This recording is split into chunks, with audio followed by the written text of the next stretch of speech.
Gotta get me my coffee. Can't do without coffee. Real quick. Alright. Welcome to the Waiters Academy. What's up, everybody?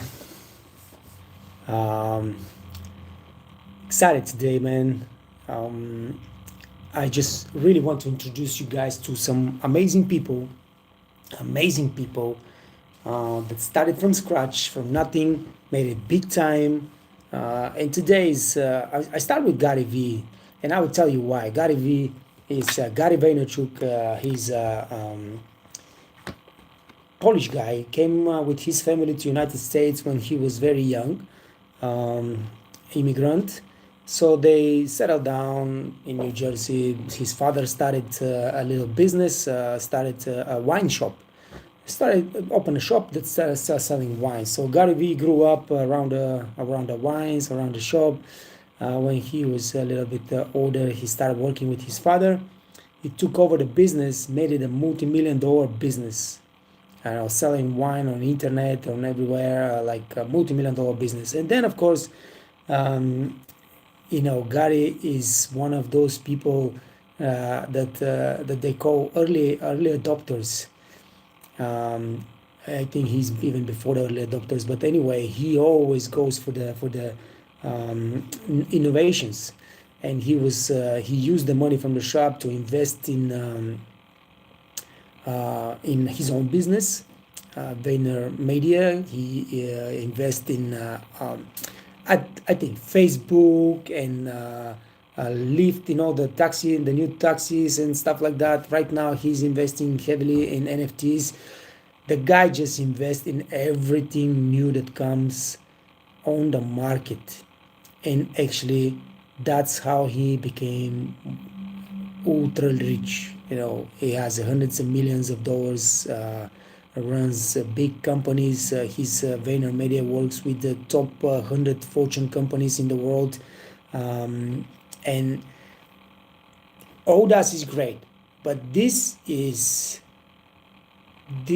can see this in many other people started from scratch and become rich and so on. But what's most impressive about Gary Vee is that he is the ultimate hustler. This guy never stopped, man. Never stopped. And once I asked him question, where it ends, man, because you are so intense and you're just running all the time and producing this content and working the business and investing in new stuff and so on. So where does it end? Because you're already almost billionaire. The guy says it never ends. This is his life. He loves it. He loves what he's doing. He doesn't count this as a job. He wants to be in the action. He cannot imagine sitting in front of a TV, laying down, chilling. That's it. Ultimate hustler, man. Never stop. He's a multi-millionaire, but he goes around the town on those mom and pop's garage sales, and he picks up stuff that he then posted on eBay, and he sells it there. And he do this in front of the camera so he can show you how you can do it. You can buy stuff from a garage sale for $1 or 50 cents or whatever, and then sell it for $25 on eBay. And he's doing it every single day. It's freaking unbelievable. And not just that, he's buying and selling those sport cars and things like that. It's crazy what aside from running a huge business and producing tons of content on YouTube and Instagram, this is the way. You gotta hustle. I mean, there is no other way. If you just do your job and then just want to chill, like I've been doing for many, many years. My first 40 years of my life, that was just work, make money, and chill. All right? But if you want to really succeed, there is no time to chill. You gotta run. You gotta work. You gotta do your job. You gotta make your money. You gotta support your family. And then in your free time, you gotta keep hustling. learn new things and implement those things in your life, and you just, there was a very interesting moment. Grant Cardone, and we will talk about Grant Cardone in the next lives, and he's a billionaire now, sitting with Gary Vee, and they are arguing, who is the biggest hustler. And Grant Cardone asked Gary Vee, so what do you think? Who is working harder than both of us, me or you? And Gary says, of course I work harder than you, man. Why you think so? Because you cannot work like me 14 hours a day, 7 days a week. And I was like, man, are you kidding me, man? 14 hours a day, 7 days a week. He never stops. He never stops. All right? Grant Cardone didn't like that, but he definitely doesn't work 14 hours a day, 7 days a week, because he has family. Plus, he doesn't do the things that Gary Vee is doing. Grant Cardone is mostly now investing in real estate, and he's running a big company, multi-billion-dollar company right now. But that's what it takes: 14 hours a day, 7 days a week. And I remember my first days when I was working as a waiter here in Kidsville, and my job was very hard, man. My job was very hard.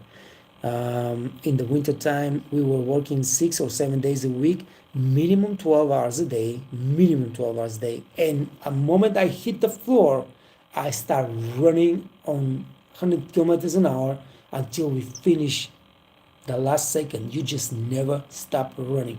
This restaurant was the top restaurant in Kidsville. The people were fighting to get in for a table. It was a terrible job, but it was amazing job on the point that you are serving those multi-millionaires and multi-billionaires and movie stars and stars, and they're fighting to get into the freaking restaurant. So it was very intense. But when I started the YouTube channel, and I go home after 12 hours of really freaking hard work, I sit down on the computer, I start writing my scripts for the next video, I start preparing, many other things and working on the analytics and stuff like that. And I had to learn everything because I didn't know nothing about running a YouTube channel. So I spent another 6 hours sitting on the computer, working or shooting the new videos and editing the new videos and all those kind of things. And this was day after day after day after day until I end up in the hospital, because I was just not paying attention to my health and to anything. For months, I was working like crazy in the restaurant, and then I go home and I spend at least 6 hours a day more just sitting on a computer or shooting videos or editing videos or learning new stuff. And basically I just went to a total exhaustion. So I learned how to, not work. First of all, I quit the job, and I didn't. When this happened, I had to choose what to do. Quit running the YouTube channel or quit the job or whatever. You got to make a change. You can't, because you're gonna die. The doctor told me you just cannot keep going like that.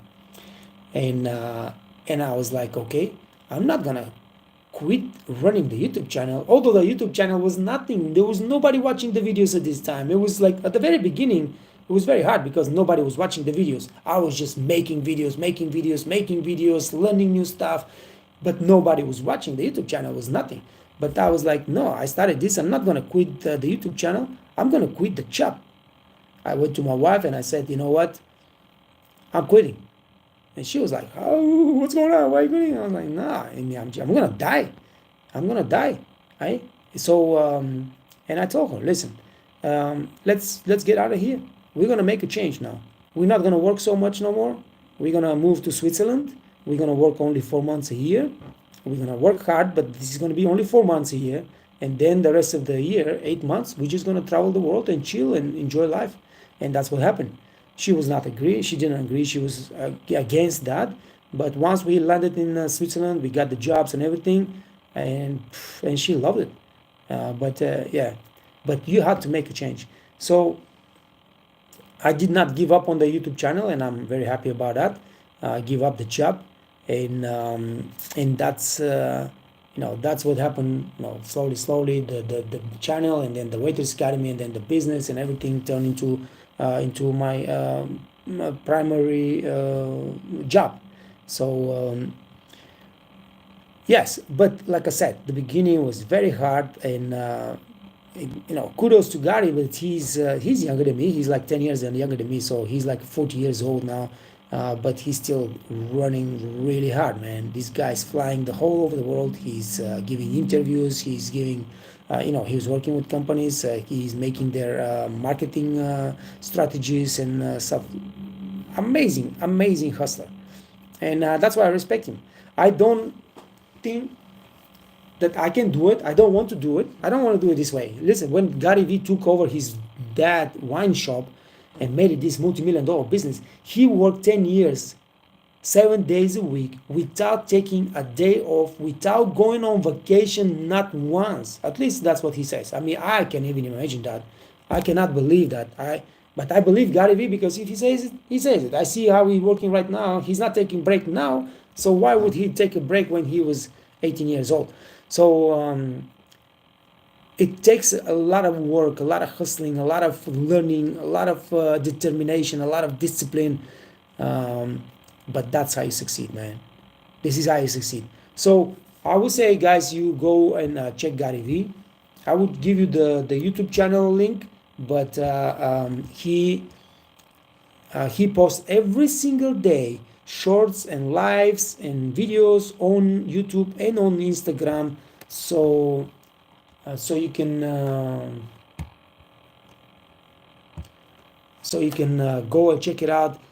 You will not only get inspired, but you can learn a lot from Gary Vee. I personally learned a lot from him, and you should do it too, guys. So here's the link to the YouTube channel of Gary Vee. Go check it out. I am not affiliated with Gary. I have nothing to gain from this. And first of all, Gary doesn't try to sell you nothing. He's the only entrepreneur in the freaking world who has never, he doesn't want to sell you nothing. All right? Guy teaches you everything for free. So go check it out, and I think you will have a lot of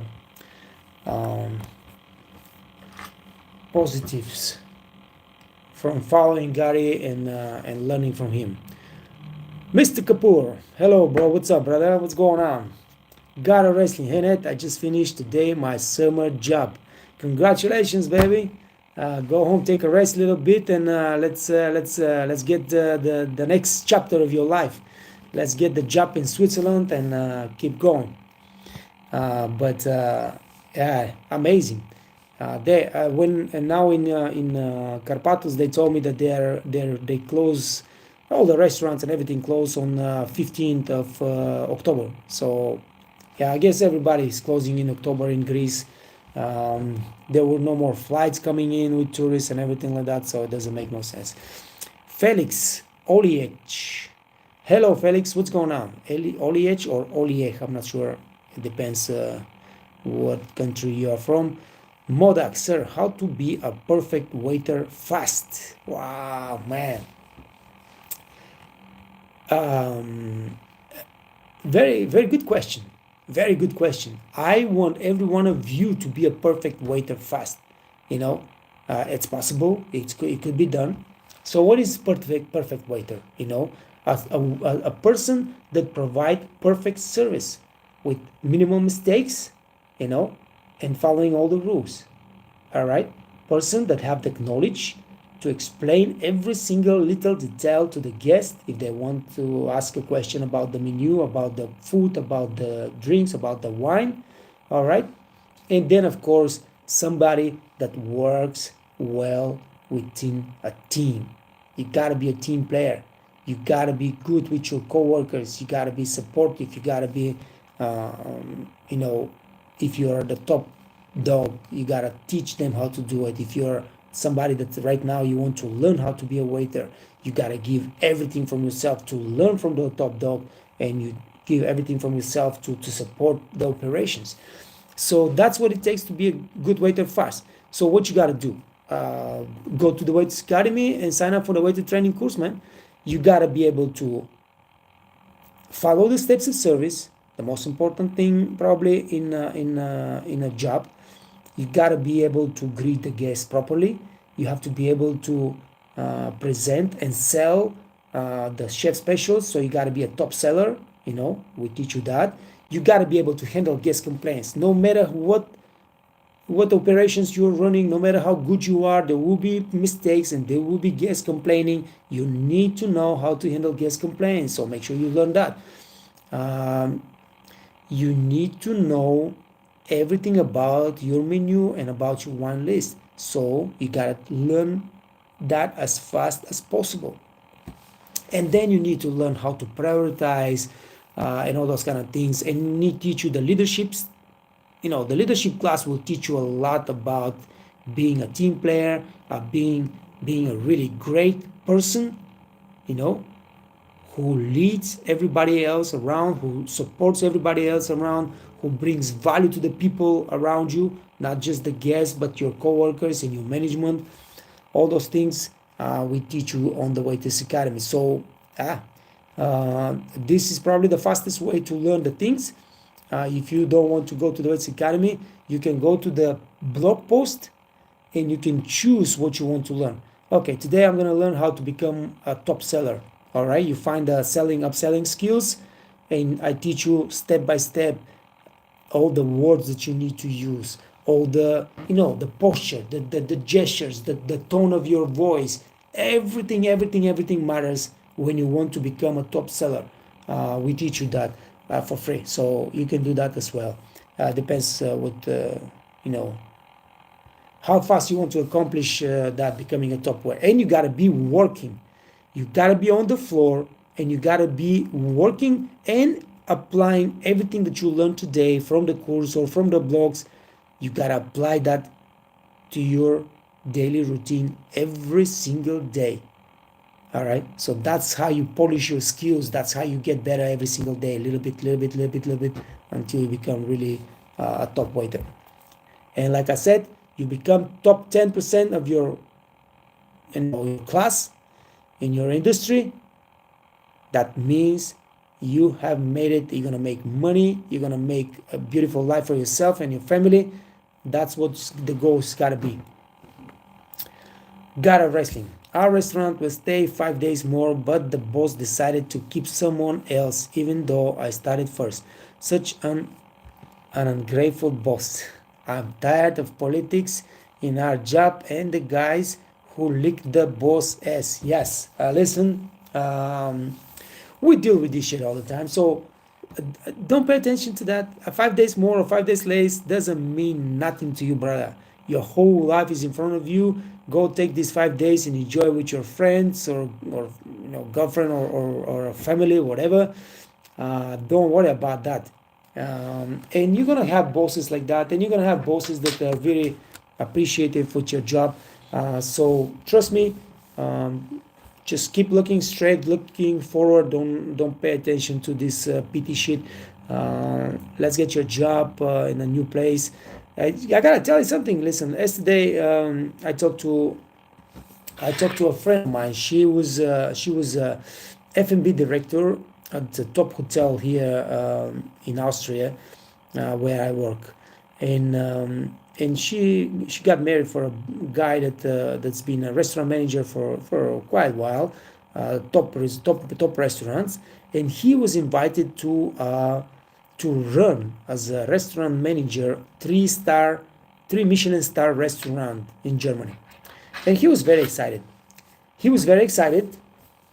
They both quit their jobs, and they had beautiful jobs. They both quit their jobs and they moved to this place, and this restaurant is it's in the wine region in Germany.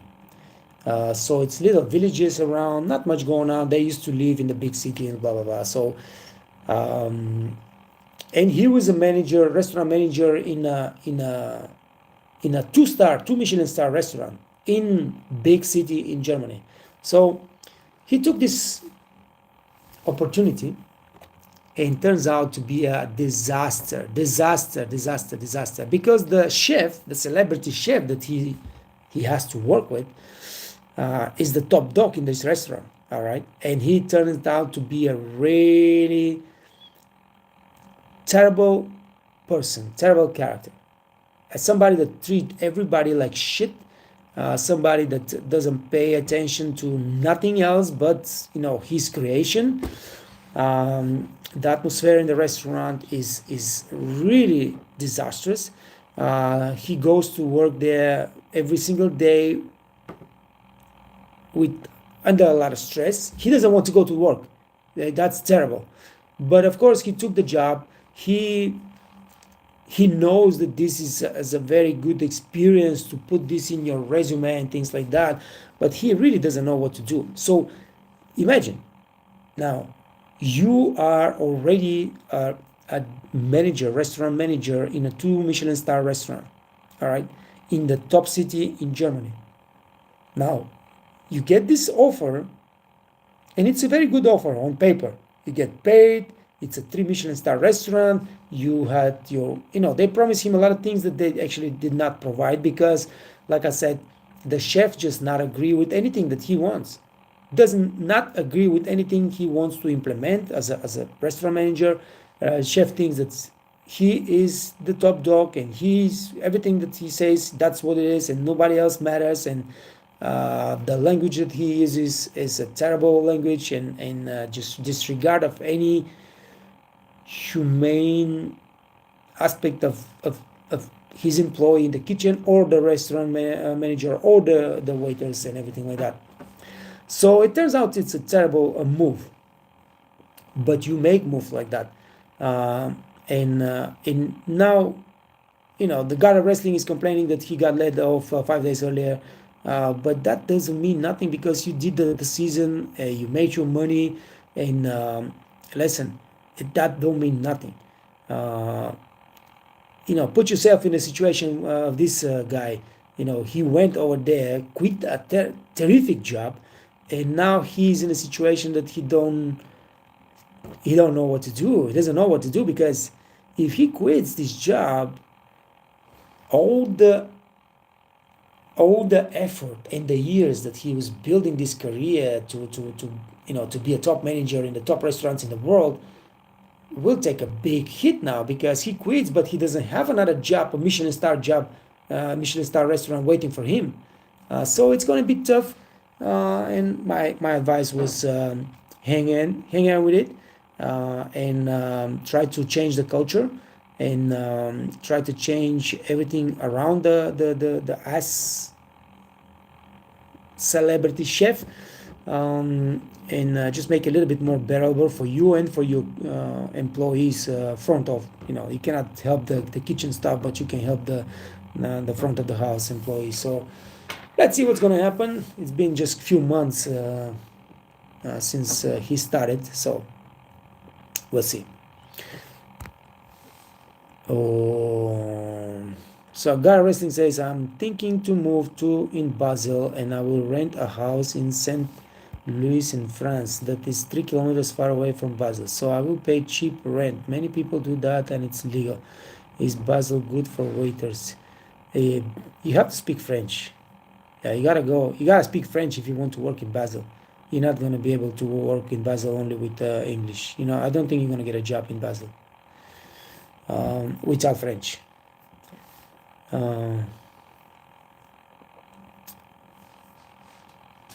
Yeah, I don't think so.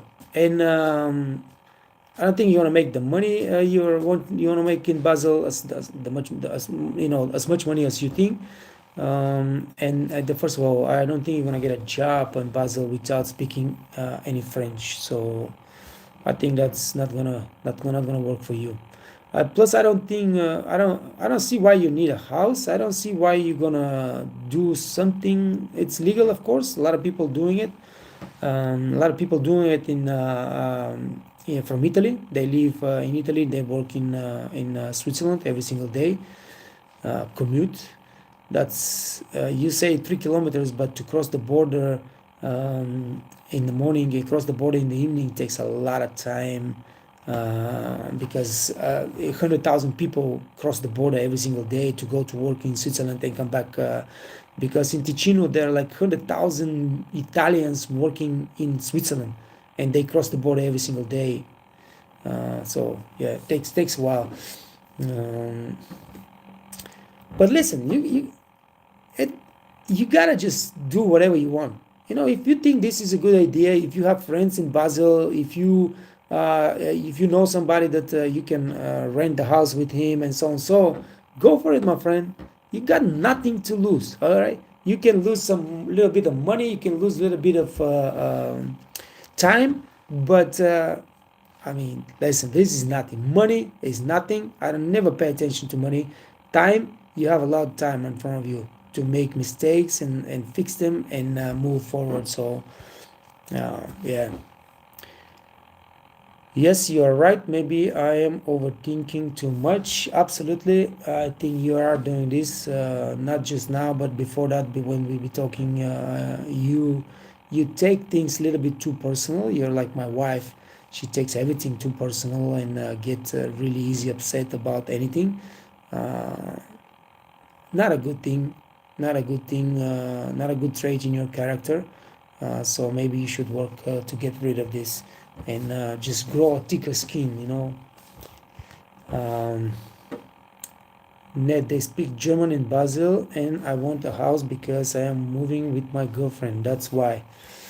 You can get a house you can move with your girlfriend to any hotel, and they will give you a studio, nice studio for like 900,000 francs a month from the company. All right, so or a small apartment for 1,400 a month. I don't know how much you are going to be paying. I don't think Basel, they don't speak German in Basel.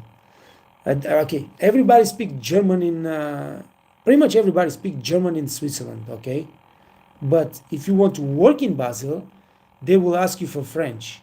That's what I mean. Now Switzerland is a three-language country. Italian, German, and they're all official languages in Switzerland. So most people speak German in Switzerland. But the thing is that in Basel, the majority speaks French. You are close to the French border. The majority of the guests are from France. So they want you to speak French. Check the job postings, and you'll see every job posting in Basel comes with, you have to speak French, you have to speak French, you have to speak French. That's what I mean. I don't mean that in Basel nobody speaks German or something. But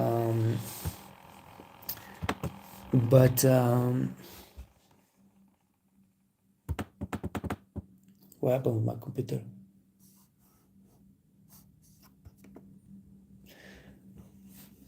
Yeah, like I said, start searching for a job in Basel.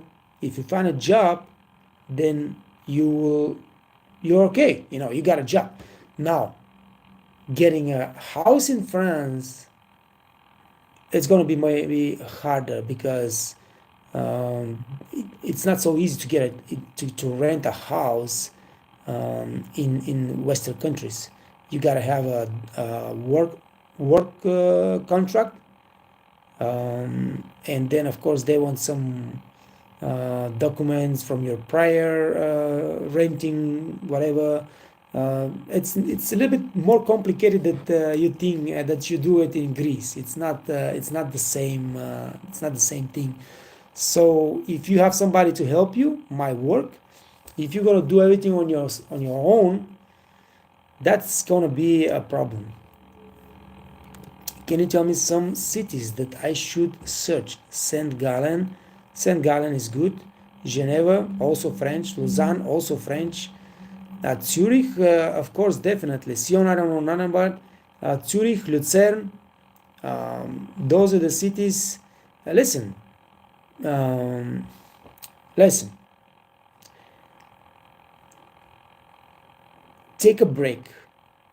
Get in touch with me on a personal call, and let's see what exactly you want, and let's see how can I help you. Okay, because I might be able to help you.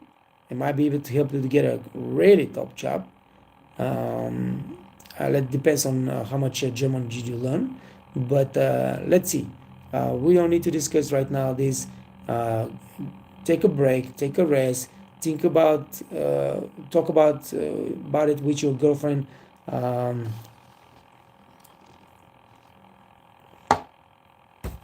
I forgot to drink my coffee, man. Ooh, feels so good. And then we're gonna figure it out. All right, don't worry about it. um, yeah, I got a friend of mine getting a job in Mandarin Oriental in Lucerne right now as a restaurant manager. I have another restaurant manager, good friend of mine that works at the Burgerstock, the top of the world. And that might be also of help. Let's see. Listen, um, I don't know why did you choose Basel, because of the house or whatever, but check the prices. Check the prices. For example, a friend of mine just rented a beautiful apartment in. But to rent apartment is not so easy. I gotta tell you that. You gotta understand. Renting apartment is not so easy in the Western countries. So he rented apartment um, for, I think, 2,500 francs. All right, that's a lot of money. 2,500 francs is a lot of money. Um, but check the prices in France, because you might not be able to get something like that. And I'm talking about 2,500, but this is a two-bedroom apartment, big apartment, right there in the center of Lucerne, with a big yard and everything. So if you and your girlfriend are looking for something smaller, of course you're gonna get something smaller, and it's gonna be, let's say, 1,500 francs. So think about it. Talk about with your girlfriend about that, about the move. Like I said, if you have friends in Basel that can help you with the job, with the renting the house in France and so on, so that's great. Go for it. It's always good when you go and you have somebody to help you with the first steps that you make in a different country. But for me, if you're asking me, the best case scenario for you is to get a job in a hotel that arranges the living, uh, the accommodation for you, and you don't have to worry about nothing. You just take your girlfriend, you move, the apartment is waiting for you, you start the job immediately, and everything is fine. And your girlfriend, of course, should get a job as well.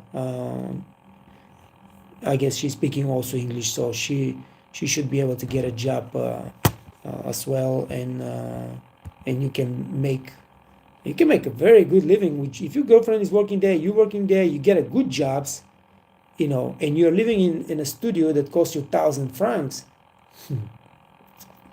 You can save 10,000 francs a month. It depends on the jobs, how much tip you make, and blah blah blah. But when was with my wife there, that's what we did. Every month, we were saving. We were spending a lot of money, and I was paying 3,000 francs for the apartment, of course. But if I was paying 1,000 francs for the apartment or a studio or whatever, but I didn't want a studio, I wanted a big apartment, I would be saving 10,000 francs a month. So, yeah, that's how it is. All right, guys. We had a nice chat here with the God of Wrestling. Everybody else is just listening, and nobody saying nothing. But if you have anything to say, just go for it. And if I can help you, if I give you advice, I will do that gladly. Right now, I'm just gonna close the live stream and wish you guys an amazing day. Work hard, make good money, enjoy life, but most importantly, stay out of trouble, stay safe, take care of yourself, and take care of your family. All right, I'll see you tomorrow, guys. And you're very welcome, my friend. You're very welcome. All right, peace.